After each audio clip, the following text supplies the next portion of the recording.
अपना ध्यान सम्मुख विराजमान श्री श्री 108 श्री परमहंस महान विभूतियों की ओर लगाते हुए और अपनी मुख रचना को पवित्र करने हेतु एक बार ऊंची और मीठे स्वर में बोलिए जयकारा बोल मेरे श्री गुरु महाराज की जय। बोलो श्री सतगुरुदेव भगवान की जय।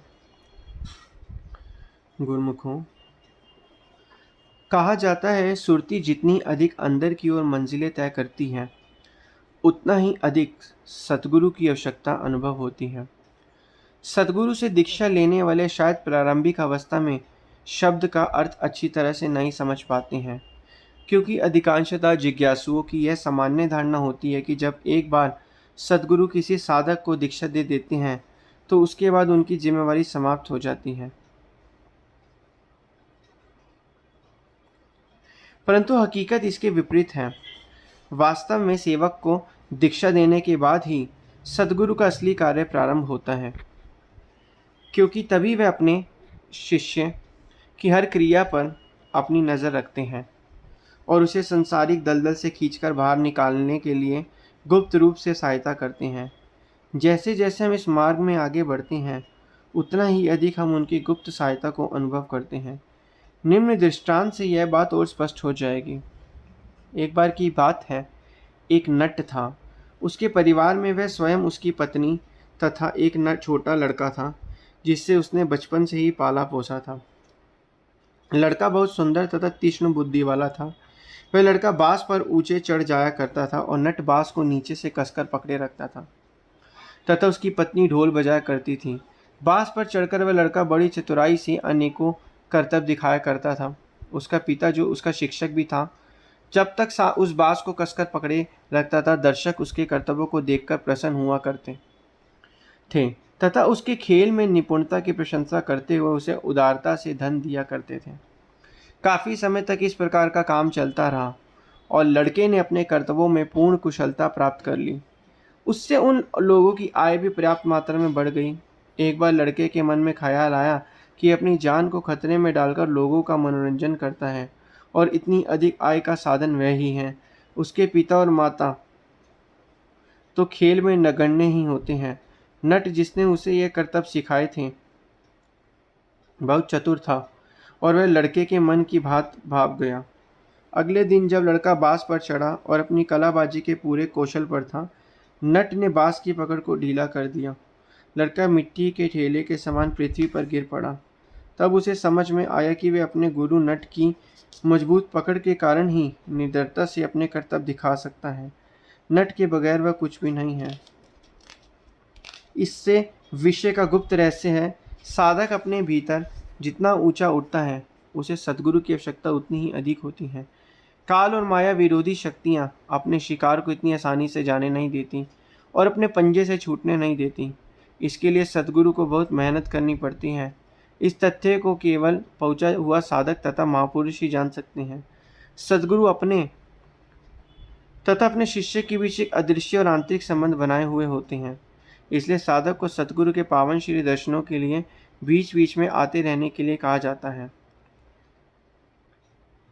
ताकि दोनों में प्रेम का बंधन दृढ़ हो तथा अपनी सुरती की आंतरिक यात्रा के बारे में साधक अधिक से अधिक जान सके। क्योंकि सद्गुरु का असली निवास स्थान हमारे भीतर है, इसलिए साधक को चाहिए कि वह सदा अपने हृदय को पवित्र रखें।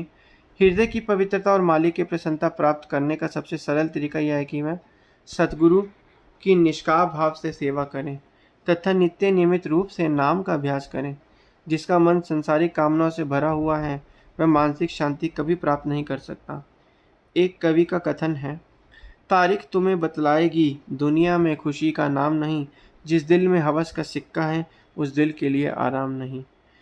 अर्थात इतिहास इसका साक्षी है कि संसार में खुशी और सुख नाम मात्र को भी नहीं है। जिसका मन में लालच आदि विकार है उसके लिए चैन और आराम है ही नहीं। सिकंदर महान शक्तिशाली राजा था।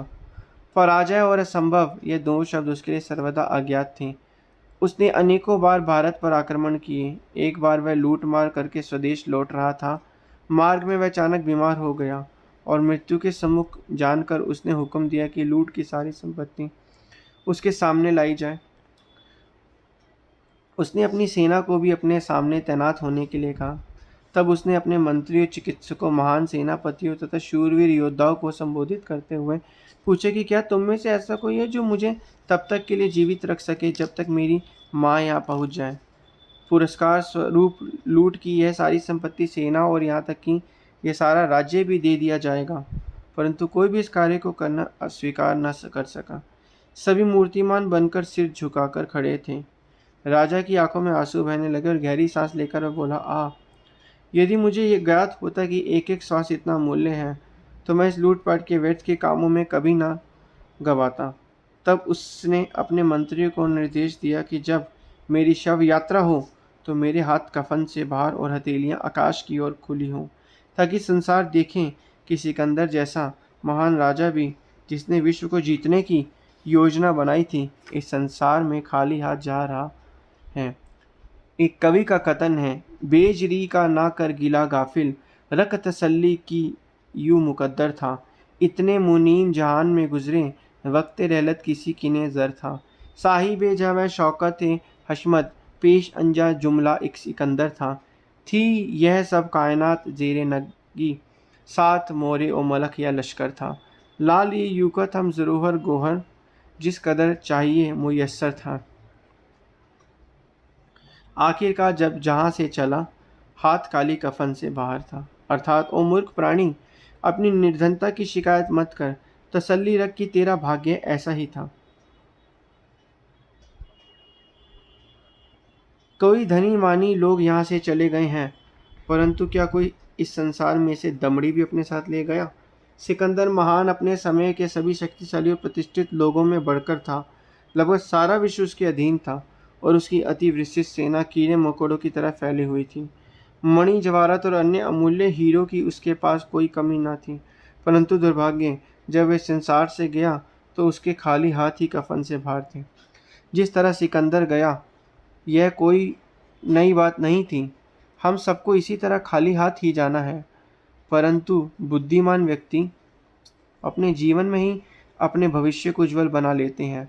राज्यों और देशों को जीतकर नहीं, अभी तो अपने मन को जीतकर। वे अपने अंदर के शत्रु के विरुद्ध संघर्ष करते हैं और अपने अंतःकरण को शुद्ध करने का भरपूर प्रयास करते हैं।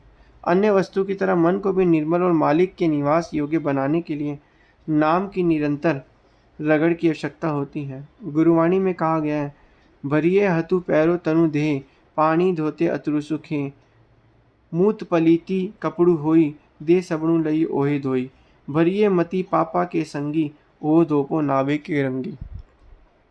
गुरु नानक देव जी का कथन है कि अस्वच्छ और गंदा शरीर पानी से साफ किया जा सकता है, मैले वस्त्र साबुन से धोने पर साफ होते हैं। ऐसे ही दूषित मन की शुद्धता नाम के अभ्यास से ही दूर होती है। मन की सभी बुराइयों को दूर करने और उसे अध्यात्म की ओर प्रेरित करने के लिए नाम का अभ्यास तथा मालिक की निस्वार्थ सेवा से बढ़कर प्रभावकारी अन्य कोई साधन नहीं है। और जब तक मन में दूषित विचार उत्पन्न हो रहेंगे, तब तक सुख या आनंद प्राप्त नहीं हो सकता। अज्ञानतावश मन इंद्रिय जनित विषयों में ही सुखी अनुभव करता है। वह अपने आनंद की निहित नित्य सुख और शांति की प्राप्ति के लिए अपने अंदर नहीं जागता। ईश्वर और संसार दोनों उसके मन में ही है।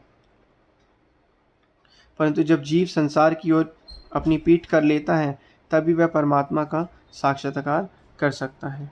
बोलो जयकारा बोल मेरे श्री गुरु महाराज की जय।